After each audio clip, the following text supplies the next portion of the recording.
want to look at it from the other side, because if you look at all of these other news segments, they'll lead you to believe that, it's not really a crisis. And these people are actually coming over here and they're contributing members to society and they're good for the economy and they're adding value to our lives. And I'm open to that. I'm always open to hearing different sides. So I'm going to show you a couple different videos. First, we're going to summarize this from NBC News on the other side, and we're going to try to look at this from a liberal perspective. We're not just going to look at it conservatively. We're going to look at it from the liberal perspective, because you know how when you're in an argument with your girl and she's like, you don't understand. You only see it one way. You only see it from your perspective. You need to look at it from other people's perspectives. You need to look at it from somebody else's lenses. And I'm like, I don't really care about looking at it from nobody else's lenses. All I know is what I know. I'm a monster. I'm a barbarian. I'm a man, and all I know is what men think. I don't want to look at it from your feminine, but you don't like to talk. Anytime that you don't like something, you just cut people off. You just shut down.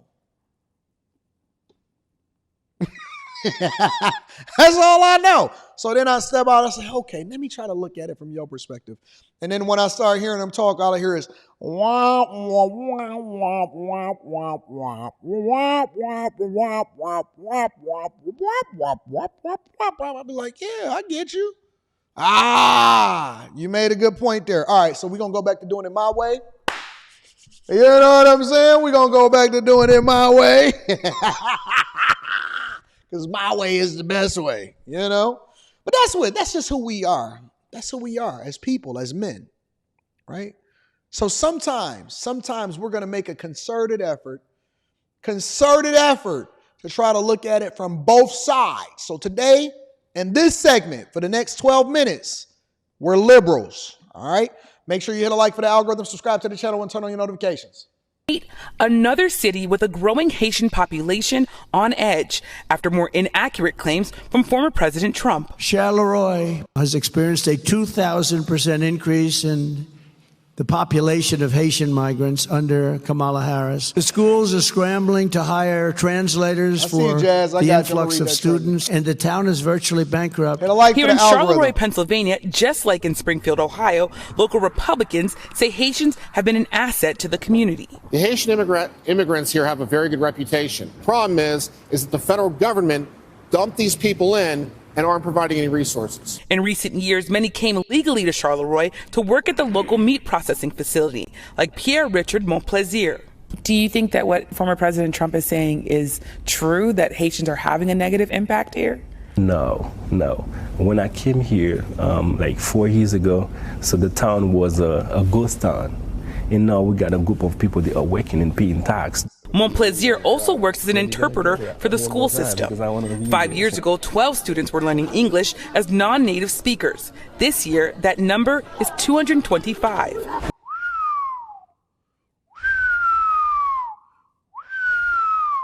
Created a job. Now he's a translator. And what he got here? We'll put taxpayer and citizens. Again, remember, we're liberals. We're looking at this from a liberal perspective. We believe now diversity is our superpower. But Superintendent Ed Zelich says the state has provided additional funding. We're not struggling. Are there more things we would like to have? Absolutely. But I think any school district wouldn't be able to say that. Misty Cassidy disagrees. There's just so many people, and there's just not enough resources. There's not enough jobs. There's not enough. That woman is stressed. Look at her. Look at her. I didn't even stop this on purpose at this particular point. That woman is stressed. Stress, early signs of a stroke, side of the face, slightly disfigured, hair thinning at the top. Okay? This woman is serious. She not sitting here telling no lies. I know a liar when I see one. That woman has been trying to figure out how to do the comb over the whole time. Side of the face, eye closing before the right eye, closing before the left eye. Left face, little disfigured. And she don't even smoke cigarettes. All she do is drink coffee.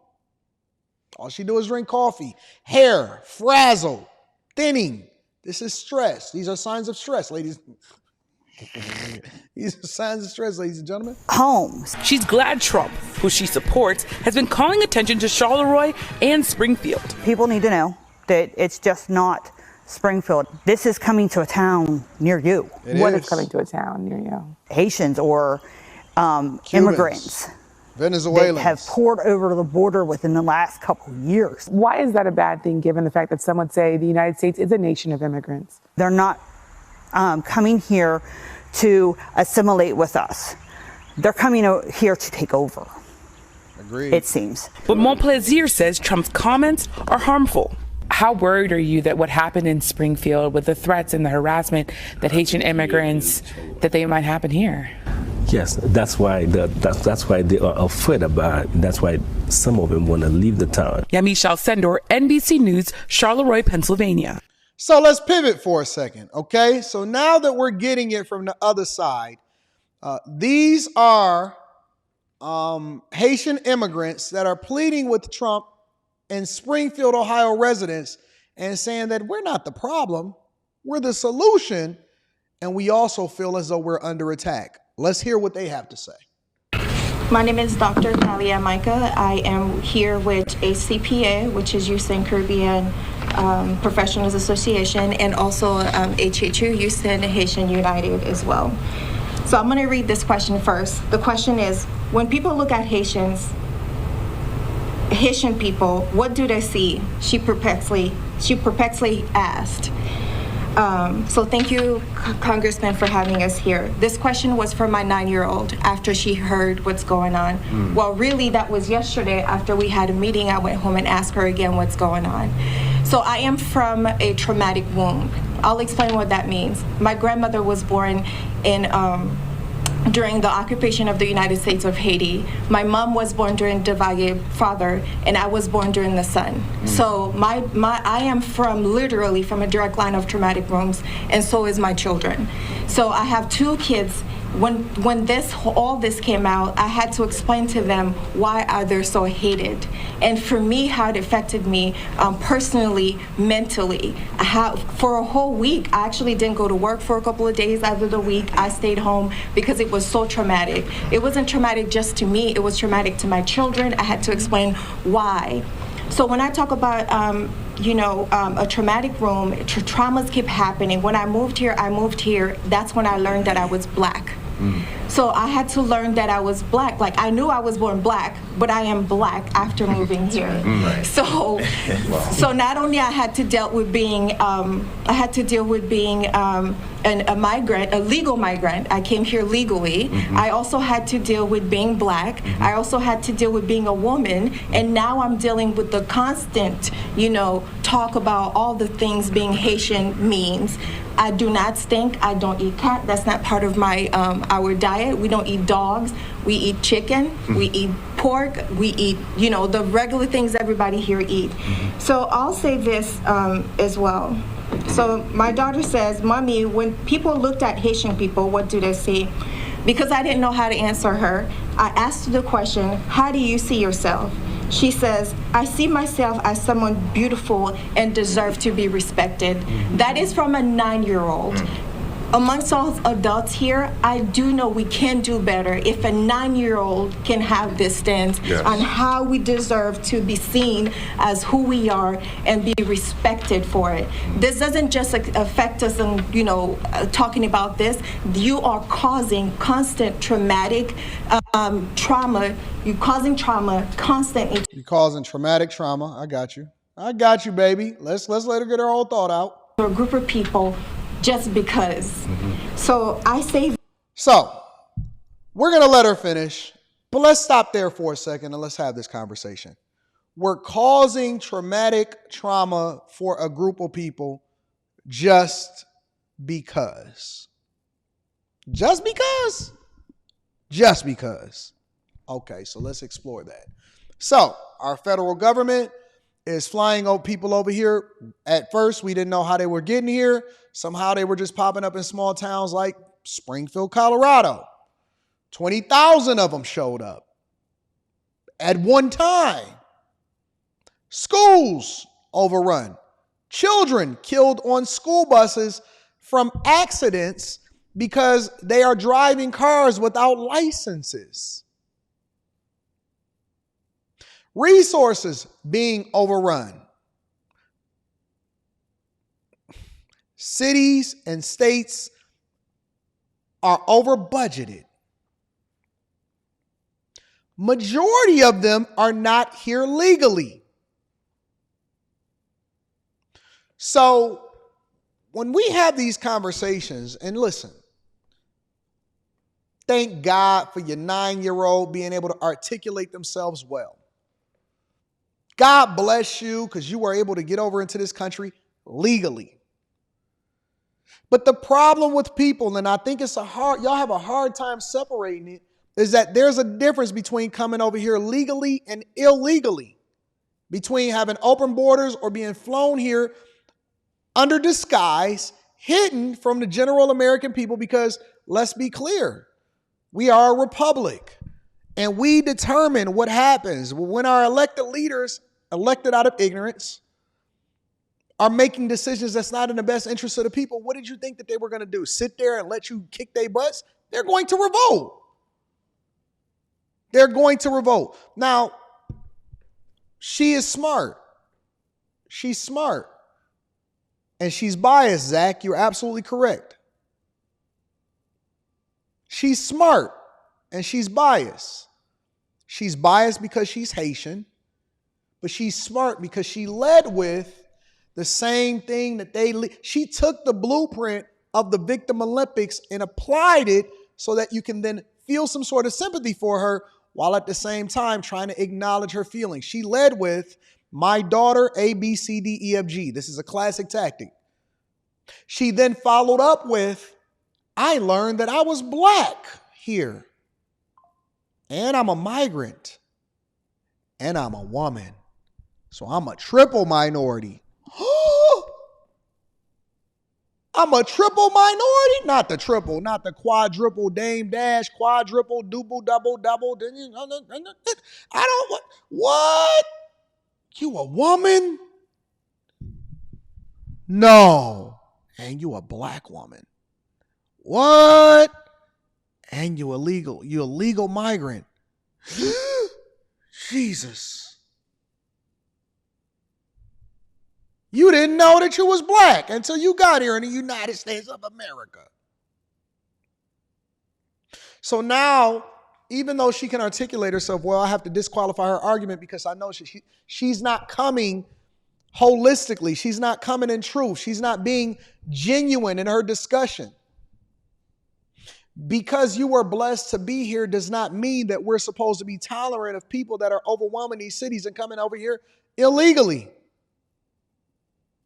We can be sympathetic to your plight, but it doesn't mean that we shouldn't get our own house in order before we start letting everybody else here unvetted.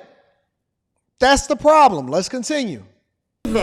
I want to stand in unity to dignify our collective community. As it it says in the Haitian flag, l'union fait la force, unity is strength. We don't care about the Haitian flag, respectfully. We can respect you as a person, but we fly American flags here. Americano. Another quello. This country is built on slave labor and cocaine, baby. One thing we like is we like our drugs and we like our women. That's for sure. That's the American flag. The blue stand for the slave labor, the white stand for the cocaine, and the red stands for the bloodshed. And we put some stars around it. And we wave that mug proudly. That's just the way it is. We not trying to have no other colors. What you talking about? This is the red, white, and the blue. What you talking about? So Congressman Green has talked a lot about unity. Yes. This is not just about, it was the Asian community a while back during COVID. It is the Haitian community. It's going to be the Muslim community. It's going to be the Latino community. It's going to be some other community. If we don't take a stance about it right now, this is affecting our children. Yes. So if the adults need to step down and let the children speak on this issue, let's do it, because the children understand how it's been affecting them. What I am proud about to hear is, with some people that were at the meeting yesterday, when I talked to them, they went home and talked to their children. Amen. And I did the same thing as well. And I constantly talk to my kids that you are beautiful, you're worth it, you are dignified, you're respected, you're loved, and all these things. So I speak on this from a different standpoint because of how I know it's affecting me mentally, my family mentally, and what gets me. Passionate. The children. It's okay. It's okay. Let him have his way. That's what they used to say in church. When you used to sing a song and you first start off singing that song and your voice crack a little bit. Lord, let him have his way. Hallelujah. Let him have his way. Is that my children are being affected. Now that's a different conversation we need to have. Now, here's the problem with this, all right? And let me just summarize this. Then we're going to move on. How do I say this nicely? How do I say this to where I still seem compassionate and empathetic to your needs? Because I do. I really do care. I care about humans across the world. You know, I care about Sudanese people. I care about what's happening over in the Congo. I think it's an atrocity.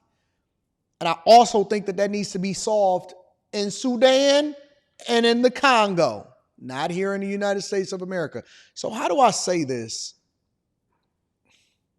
and still, like, you know, be a nice guy? I'm going to just say it. We don't care about your children like you care about your children. Your children, respectfully, ain't cute to us.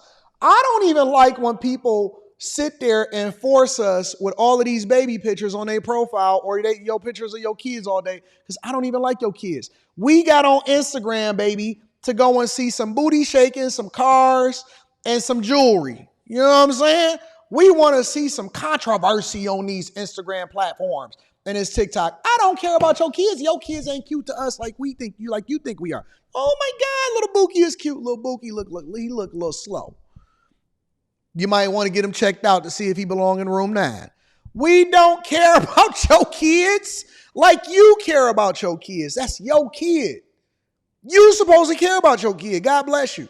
But that don't mean that I'm supposed to care about your kid because you decided to have a kid here in the United States of America. I mean, God bless your kid, but that's not my responsibility. That's your responsibility. Our responsibility is to clean up what's here in America and make sure Americans are prioritized first. We don't have time and resources to sit here and talk about what's best for your kid. That's your fault. You put your kid in that situation. When I was having a kid, I evaluated whether or not I actually thought that this world was conducive for my child. And I said, man, this world is evil. I don't know if I can have another kid. But then when I got richer, I said, you know what? I might be able to protect my kid and have another one, maybe.